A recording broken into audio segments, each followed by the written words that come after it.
There's one food that makes my nose wrinkle and my stomach cringe. Canned tuna fish.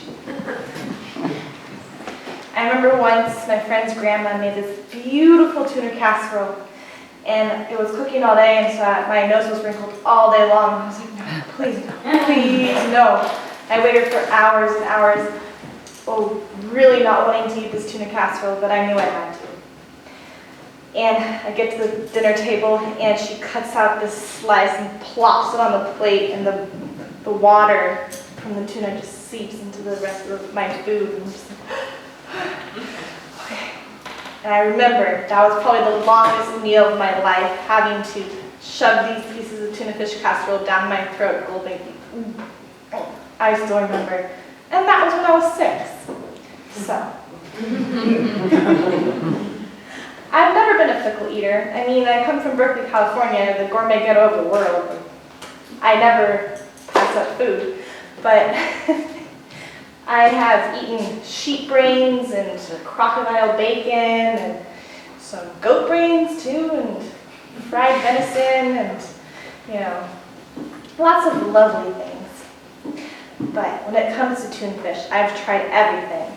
I've tried mayonnaise, I've tried lime, I've tried some cut up onions. I've even tried it on waffles. Nothing worked. This all changed one day. One day, when I decided to go to my banking town.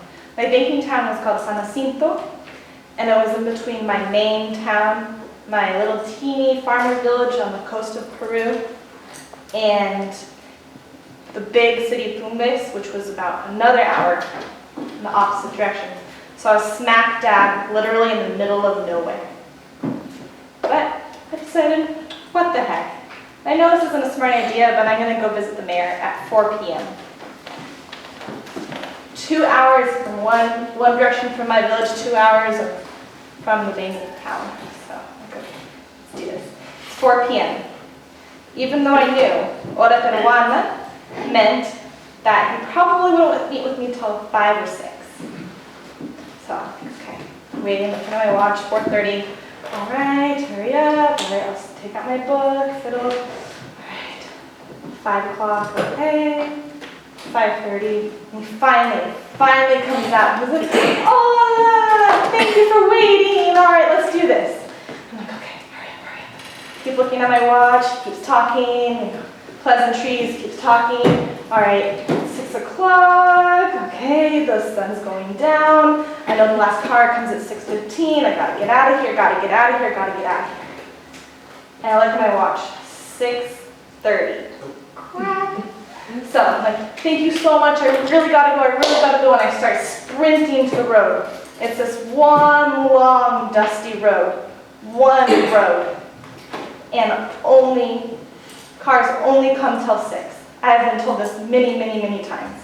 I remember my supervisor saying, you do know San Jacinto is one of the most dangerous towns in all of Peru. And Peru is a pretty darn long country. So you should never be outside late at night with a backpack, just don't do it. I'm standing there in my Tevas, in my nurse's outfit, my huge pink backpack. Not very subtle. This is not smart. And seeing a little line of sun along the mountains in the background. Nobody to be seen. Dilapidated buildings, no cars. I could hear a donkey in the background, but that's about it. So I decide to look at my phone, see how much credit I have. 10 cents. All right, one phone call. So I call the most reliable driver I know. Ring. Segundo, por favor, recójame, come get me, please, I'm stranded. And I hear his response, what the heck are you doing there? You know there's no more cars. So I cry a little bit, sit down on my cinder block, keep thinking, what am I going to do? Look at my watch. 7 o'clock, it's getting late, what am I going to do? And then I think, oh, my host brother, he has a motorcycle. Peace Corps will hate that, but oh well, I don't have to tell them. So I'm like, about to call him. Wait, he's at a bar. Like every other night. he's at a bar. Probably not the smartest idea. So, I'm panicking a little bit. All right, 7:30, it's pitch black. I have to get off my butt and go find somewhere to be. So I start walking towards the light. I start walking back towards town. And I hear this little voice behind me. Gringa? ¿Eres la gringa de la playa? And I'm like, yeah, that's me. Yeah, hi. And I see his car. And then I look up and see him. It's one of the drivers. And I'm like, sir, can I pay you a little bit extra? Can you drive me home? It's only 30 minutes down the road in car. He goes, yeah, sorry, I'm not leaving. Then his wife comes out. They get into a little scuffle. And she comes up to me. She's like, Ven, come on, Ven, let's go. I'm like, oh, okay. She says this with a smile, of course. But, I was a little frightened, but whatever. So I grabbed my bag, going with the flow. I was cold, and the house did look kind of cozy. And we walk in. Oh yeah, stuff bien. Okay, I know, I'm good. So I sit there with the kids, watching some TV, and the parents are talking in the background, and they come back out, and they're like, okay, you're gonna stay with us tonight. I'm like, okay. She's like, here's a towel. I already made you some warm bath water. I'm like, thank you.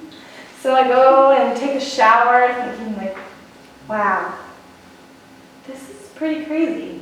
I'm in the middle of nowhere in a complete stranger's house. I just watched some good combate, which is like soap opera type, family type, ninja warrior type show. And they're giving me a bed to sleep in. This is pretty amazing. And I come back out into the kitchen, and she's preparing dinner. There's 5 of them and 1 of me, and there's a can of tuna, a pot of rice, and some coffee. I also despise coffee. But I was parched, and I was hungry, and darn did that rice look good. So we sit down at the table, and again, there's 1 can of tuna for 6 people. And they take out a huge scoop and plop it onto my plate, and they each give themselves a little teeny dime-sized I was so grateful. I was so grateful that a little bit of water with my eyes and allergies.